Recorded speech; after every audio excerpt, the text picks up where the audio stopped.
29장입니다.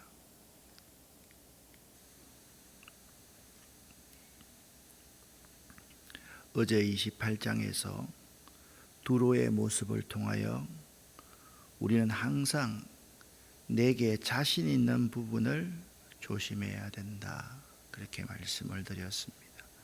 두로는 화려하고 거대하며 어느 누구도 당할 수 없는 해양 강국이었습니다.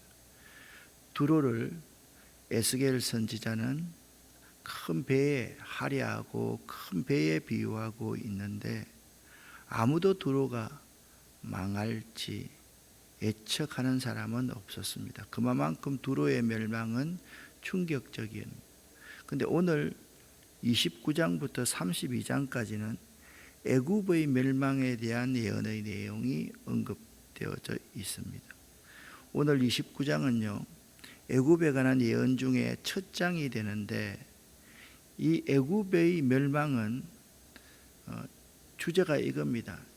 애굽은 아무리 강하고 큰 나라지만 의뢰할 만한 나라는 아니다라는 점과 연결되어져 있습니다.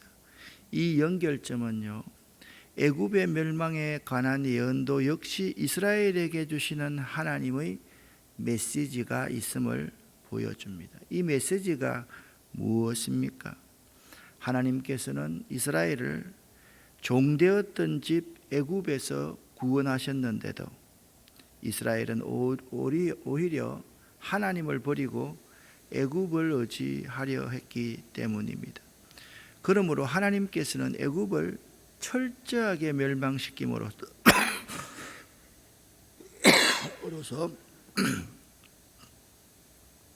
애굽은 결코 의지할 만한 것이 되지 못한다는 사실을 이스라엘에게 알려주시고자 함입니다. 바로 이런 이유들 때문에 이 멸망에 대한 예언이 다른 어느 족속보다도 많은 부분을 차지하고 있다라는 것을 우리에게 알려주고 있는 것입니다. 여러분의 인생을 가만히 생각해 보십시오. 여러분 인생 가운데 가장 화려하고 아름답게 누리는 순간들이 있다라고 생각을 한번 해보십시다.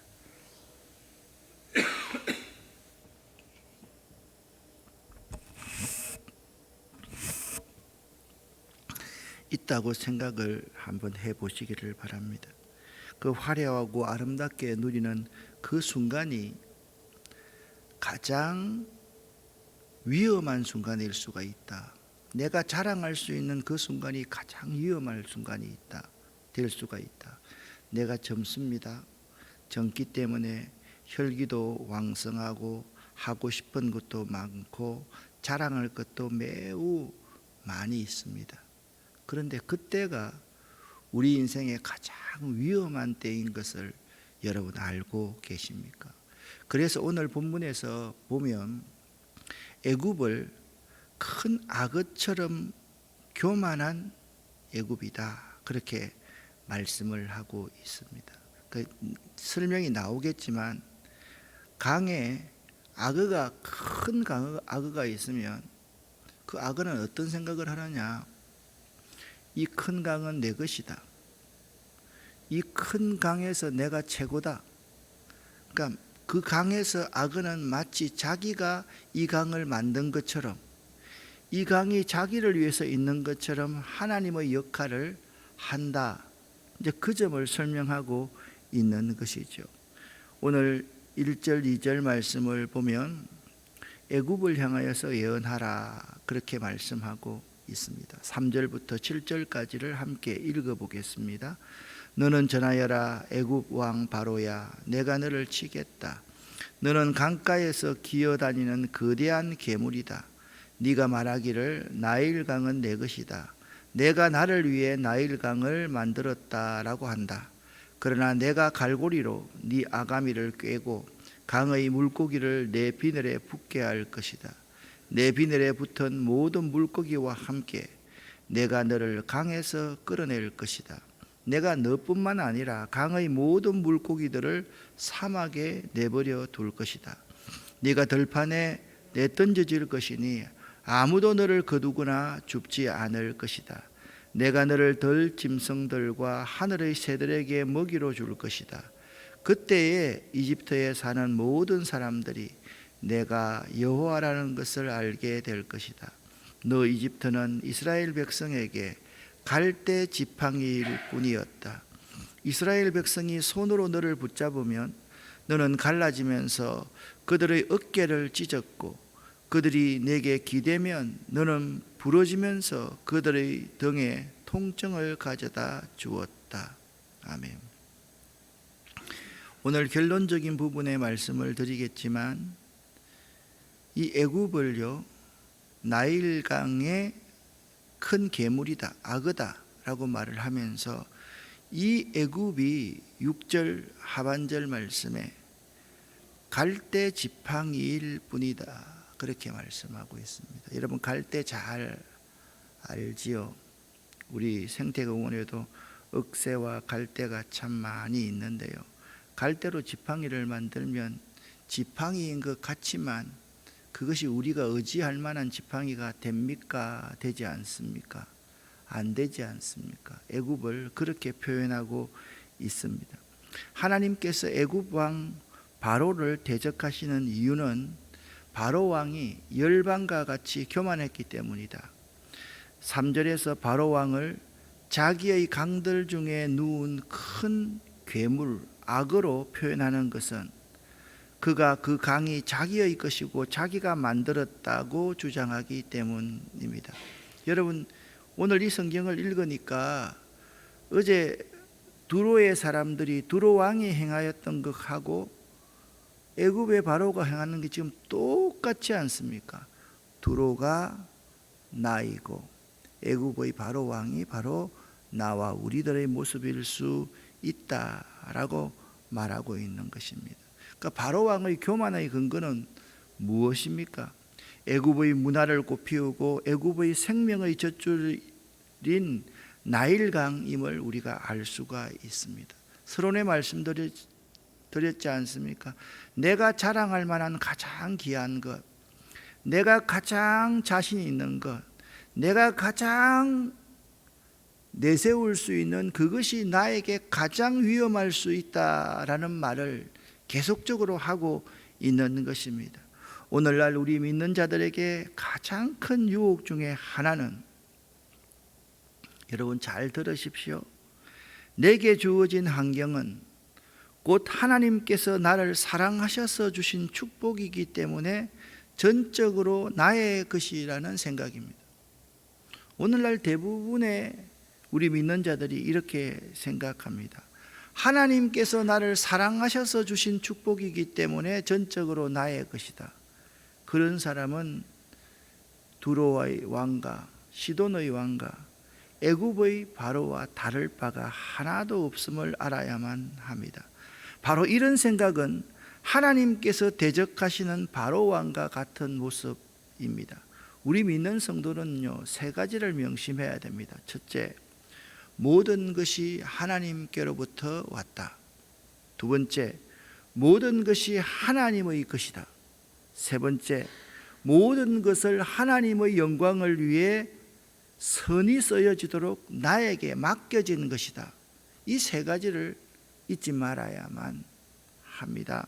중요한 것은 나에게 주어진 이 모든 축복들을 통해서 얼마나 내가 하나님께 영광을 돌리는가 하는 문제이며, 이것은 오늘날 우리들에게도 가장 중요한 영적 싸움 가운데 하나인 것입니다.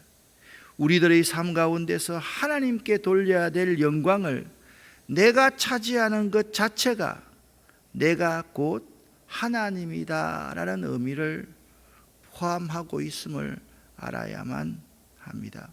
여러분,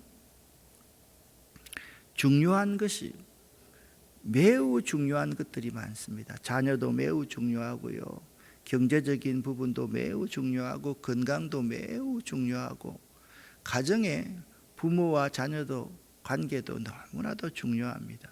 그런데 매우 중요한 것, 그것들 때문에 절대적으로 중요한 것을 희생시켜서는 안 된다라는 점을 여러분이 알아야만 합니다. 강을 의지하던 애굽이 황무해질 것이다. 나일강의 악어인 애굽이 사막에 던져질 것이고, 그가 있잖아요, 많은 바다의 물고기들을 삼켰잖아요. 그리고 그의 옆에 같이 붙어있던 고기들까지도 다 사막에 던져질 것이다. 어떻게? 그를 갈고리로 깨어서 사막에 던져버릴 것이다. 새들의 먹이가 되게 할 것이다 라고 말씀하고 있는 것입니다.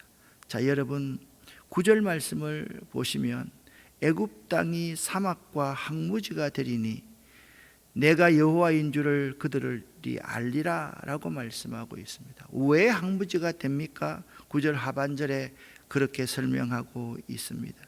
네가 스스로 이르기를 이 강은 내 것이라 내가 만들었도다 하도다. 제가 두로에 대해서나 이렇게 강해를 시작하면서 이런 말씀을 드렸습니다. 지금 똑같은 내용이 반복되고 있습니다. 주제가 똑같습니다. 다 교만했기 때문에 내가 너를 친다. 단순하게 이렇게 한 장으로 다 끝나면 될 겁니다. 두로와 시돈과 애굽. 근데 왜 이렇게 많은 분량을 두고서 지금 성경은 우리 이 사실을 다루고 있습니까? 모든 인간들이 다 마찬가지라는 겁니다. 우리 모든 사람들은 하나님 주신 은혜와 축복을 나의 것이다, 내 마음대로 사용할 수 있다라고 생각하는 존재가 70억 인간의 모두 다 그렇다라고 메시지를 던지고 있는 것입니다. 자, 10절부터 16절까지를 같이 한번 읽어보겠습니다. 내가 너와 네 강들을 칠 것이다. 내가 애굽 땅을 폐허로 만들 것이며 북쪽 밑들에서 남쪽 아스완 곧 에티오피아의 국경에 이르기까지 온통 황무지로 만들 것이다. 사람이나 짐승이 그곳을 지나가지 않으며 40년 동안 그곳에 아무도 살지 않을 것이다. 내가 애굽 땅을 황폐한 나라들 가운데 하나처럼 되게 할 것이다. 그리고 40년 동안 애굽의 도시들도 폐허가 된 다른 도시들 가운데 하나처럼 될 것이다. 그러나 40년 뒤에 내가 여러 나라에 흩어져 살던 애굽 사람들을 모아들일 것이다. 포로로 잡혀갔던 애굽 사람들을 애굽 남부의 바스로스 땅 곧 그들이 원래 살던 땅으로 되돌아가게 할 것이다. 그러나 그들은 그곳에서 보잘것없는 나라가 될 것이다. 모든 나라들 가운데서 가장 보잘것없는 나라가 되어 다시는 다른 나라들이 뽐내지 못할 뿐만 아니라 다른 나라를 지배하지도 못하게 될 것이다. 이스라엘 백성은 다시는 이집트에 의지할 필요가 없게 될 것이다. 이집트의 몰락을 통하여 이스라엘 백성은 자기들의 죄, 곧 하나님께 의지하지 않고 이집트에 의지한 죄를 깨닫게 될 것이다. 그때 그들은 내가 주 여호와라는 것을 알게 될 것이다. 아멘. 이 예언이 역사적으로 그대로 이루어졌지 않습니까? 지금 애굽이 이 세계를 지배하고 이 세계를 모든 다스려가는 강국이 아니지 않습니까? 세상의 나라들 가운데 한 나라 정도에 불과한 나라가 되었지 않습니까? 이 애굽의 멸망의 모습은 먼저 나일 강변의 옥토들이 모두 사막과 황무지가 될 것이다 라고 말씀하고 있는 것입니다. 또한 앞으로 언급된 포로 생활이 40년간 지속될 것인데 이 40년간이 가장 고통스러운 기간이 될 것이다 라고 말씀하고 있습니다. 그리고 애굽은 포로에서 돌아오기는 하지만 지극히 미약한 나라가 되어서 다시는 교만하지 못하도록 하나님께서 만드실 것이다 라고 말씀하고 있습니다. 그런데 여기서 아주 중요한 에스겔의 신학적인 관점이 있습니다. 포로에서 돌아오는 애굽의 모습은 이스라엘 백성들의 모습과 아주 다른 모습이다. 그러니까 예언서에서 보면 반드시 이방 나라들을 멸망시킬 것이다, 그렇게 말하고 나서 제일 마지막에는 이스라엘과 비교하고 있는데, 이스라엘은 그래도 가능성이 있는 것은 뉘우치고 하나님께로 돌아올 수 있는 가능성이 있기 때문에 그 두 나라들은, 대조된 두 나라들은 아주 대조적인 모습이다라는 사실을 알아야만 합니다. 사실 애굽과 두로와 시돈이 징계받는 모습이 이스라엘이나 애굽이나 비슷한 것처럼 보이지만 가장 결정적인 부분에서 다르다는 것은 우리에게 좋은 교훈이 되는 것입니다.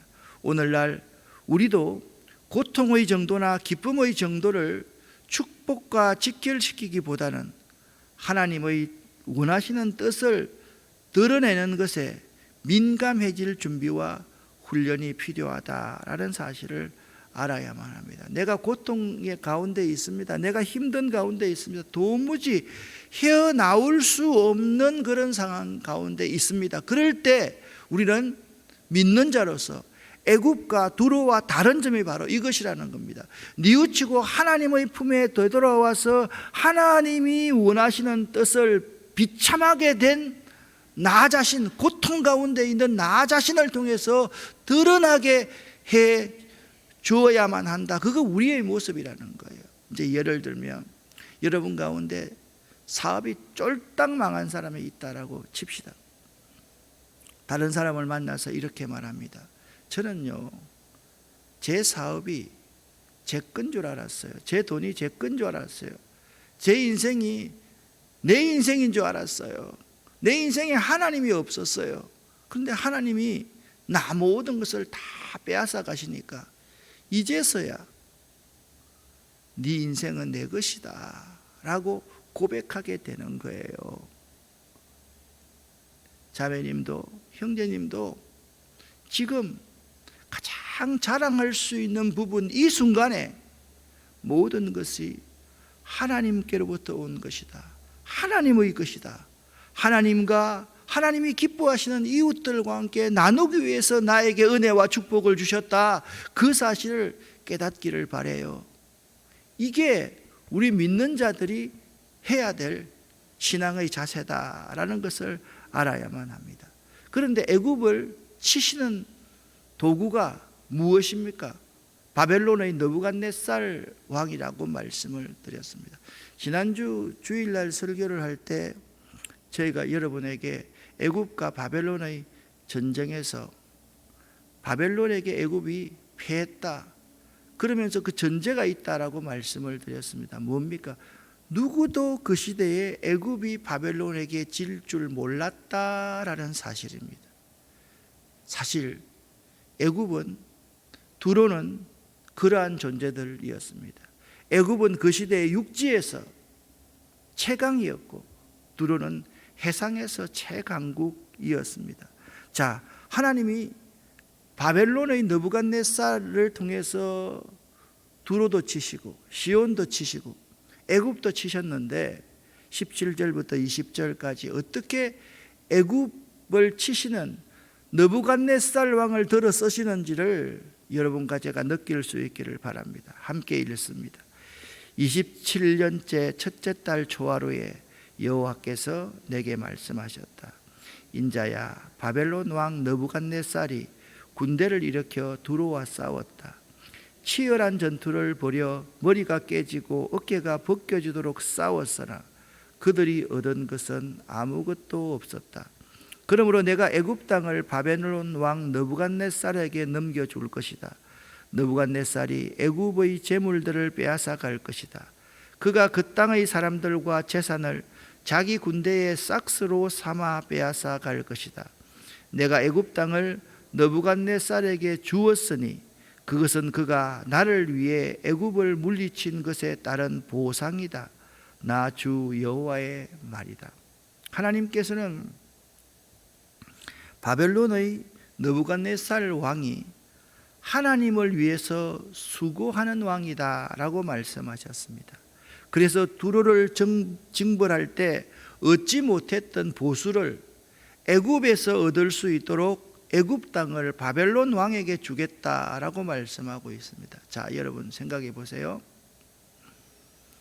내가 누구의 집에 일을 하면서 보수를 받고 일한다. 그 사람은 아들입니까? 아들이 아닌 직원에 불과합니까? 직원에 불과하지요. 그러니까 하나님께서 바벨론 왕 느부갓네살을 사용하는데 너는 보수를 받게 될 것이다. 이 말은 바벨론 왕 느부갓네살 자신이 자기와 똑같은 마음을 가진 자가 아님을 분명하게 말씀하고 있습니다.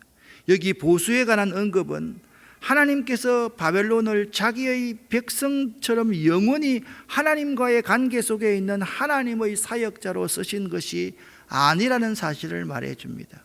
왜냐하면 하나님께서 가장 중요하게 여기시는 것은 노략질하여 얻은 재물로 받은 보상이 아니기 때문에 그렇습니다.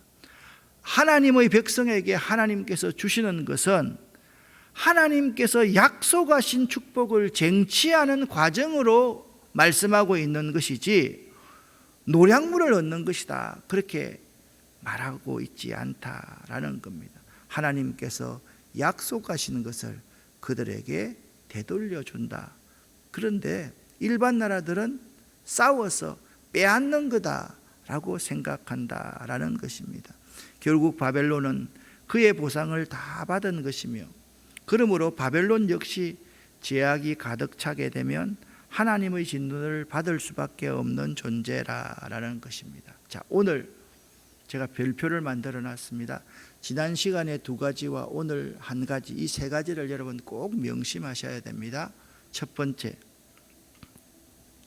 하나님의 백성에게 있어서 가장 중요한 것은 하나님과의 관계이다.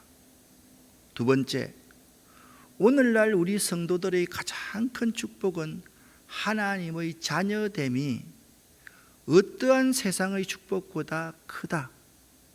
세 번째, 하나님의 진리의 가장 중요한 것 가운데 하나가 하나님의 전적인 주권과 인간의 완전한 무능함임을 잊지 말아야만 한다. 첫 번째는요, 여러분과 나의 가장 큰 축복은 하나님과의 관계에 있습니다. 그 하나님과의 관계 가운데 가장 중요한 것은 나는 하나님의 자녀라는 사실입니다. 그리고 그런 내가 가장 무능한 죄인이다. 이 3가지를 여러분과 제가 잊지 말아야만 합니다. 자녀가 부모에게 보상, 월급을 받고 일합니까? 아니지 않습니까?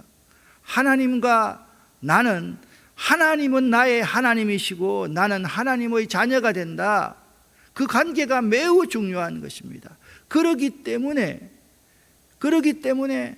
우리가 교만할 가능성이 있습니다. 내 것이라고 생각하기 때문에. 그래서 나는 전적으로 무능한 존재이다. 이 점까지 곁들여 믿을 수 있어야만 됩니다. 우리 하나님의 백성은요, 눈에 보이는 축복도 중요하지만 하늘에 쌓이는 상급이 매우 중요하다. 이 점을 명심할 수 있어야만 됩니다. 자, 말씀드렸듯이 딱 마지막 한 절이 이렇게 말씀하고 있습니다. 그날에 내가 이스라엘 백성에게 한 뿔이 자라나게 하고 내가 그들 가운데 네 입을 열어 말하게 할 것이다. 그때 그들이 내가 주 여호와라는 것을 알게 될 것이다. 여기서 그날이란 이스라엘이 포로에서 되돌아오는 때를 말합니다. 이게 전부입니다. 그런데 어떤 사람들은 그날을 메시아의 때라고 해석하는데 그것도 무리는 되지 않습니다만은 여기 나오는 그날은 이스라엘이 포로에서 되돌아오는 때를 의미합니다. 하나님의 약속의 말씀은 꼭 이루어집니다. 믿으시기를 예수 이름으로 간절히 축원합니다. 우리의 축복은 우리가 노력해서 빼앗아서 얻는 것이 아니라 하나님의 약속이 우리의 삶 가운데 이루어지는 것이라는 사실을 잊지 말아야만 하는 것입니다. 이것이 구원을 이루는 새 힘으로 얻게 될 영광스러움이다. 이 점을 여러분과 제가 알아야 됩니다. 자, 오늘 말씀을 끝맺겠습니다. 6절 말씀에 서론적으로 이런 말씀을 드렸지 않습니까? 애굽은 갈대 지팡이다. 애굽은 내가 우리들이 의지할 만한 대상이 결코 아니다. 갈대 지팡이는요, 의지할 만한 것이 결코 아니라는 사실을 꼭 명심할 수 있기를 바랍니다. 지팡이는 지팡이 같이 보이지만 갈대 지팡이는 내가 의지할 때 내가 넘어진다, 내가 다친다, 내가 깨어진다. 이 점을 꼭 명심할 수 있기를 바랍니다. 기도하겠습니다. 하나님 아버지 감사합니다. 새벽 이 시간부터 하나님께 예배드리는 수요일 저녁 시간까지 하나님이 우리들을 지키시고 인도하시고 보호하여 주시옵소서. 오늘 이 새벽에 우리들이 가장 자랑할 만한 것, 우리가 가장 잘하는 것, 우리가 가장 내세울 수 있는 그것들을 조심해야 할 수 있는 저희가 되기를 원합니다. 모든 것이 하나님께로부터 왔습니다. 내 모든 것이 하나님의 것입니다. 내가 하나님의 영광을 위해서만 이 모든 것을 사용할 수 있도록 도와주시옵소서. 바다도 내 것이다. 강도 내 것이다. 땅도 내 것이다. 그렇게 두로와 시돈처럼 애굽처럼 말하지 않도록 도와주시옵소서. 예수 그리스도 이름으로 축복하옵고 간절히 기도 올립니다. 아멘.